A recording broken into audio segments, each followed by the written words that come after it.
After 26 years మళ్ళీ ఇది re-release అవుతా ఉంది అంటే నాకు ఆ టైంలో ఎంత ఒక ఎగ్జైట్మెంట్ ఉందో అదే ఉంది ఇప్పుడు కూడా. అది ఈ జనరేషన్లో ఎలా రిసీవ్ చేస్తారు ఈ ఫిలింని అని ఆ టైంలో మీకందరికీ తెలియదు అనుకుంటారు. వీళ్ళకి తెలుసు. ఏం sir senior journalist, first time ఎవరెవరు చూసారు ఇక్కడ ఈ ఫిలింని? అప్పుడు రిలీజ్ అయ్యే టైంలో ఫస్ట్ రిలీజ్లో థియేటర్లో. Okay okay okay okay okay మీరు ఆ ఎంజాయ్మెంట్ అని చూసింటారు, ఆ ఎగ్జైట్మెంట్ అని.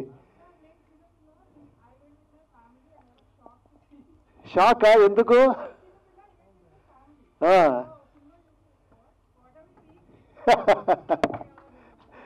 ఇప్పుడు మీరందరూ షాక్ అవుతారు చూస్తే. డెఫినెట్గా ఈ ఫిలింకి మీరిచ్చిన ఆ లవ్, ఆ సక్సెస్, ఆ ఒక అభిమానం నేను ఎప్పుడూ మర్చిపోను. హ్యాట్స్ ఆఫ్, మీకు హ్యాట్స్ ఆఫ్. ఈ ఫిలిం ఇంత కల్ట్ ఫిలిం అది ఇది చెప్తున్నారు కదా, అదన్నీ కారణం మీరు. ప్రెస్ వాళ్ళు, ఆడియన్స్ వాళ్ళు విశాల హృదయం, మీకు ఇది ఉంది. ఇంత చిన్న టాలెంట్ ఉంటే కూడా ఇలా చూస్తారు మీరు, ఇలా రిసీవ్ చేస్తారు. అది మీ గొప్పతనం. Thank you very much sir. I wish you all the best. ఈ ఫిలిం బాగా ఆడాలి.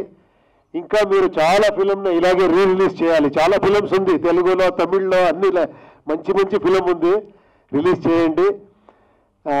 ఇప్పుడు ఇంకొక ఫిలిం నేను చేస్తూ ఉంటాను, యుఐ అని. అది నామాలాగా ఉంటుంది. అది ఇంకా 1.5 monthలో రిలీజ్ అవుతుంది. అది కాపీ రెడీలో నేను చెన్నైలో వర్క్ చేస్తూ ఉంటాను. అది తీసుకొని వస్తాను. మళ్ళీ ఇంకొక ప్రెస్ మీట్లో ఇలాగే కలుస్తాము.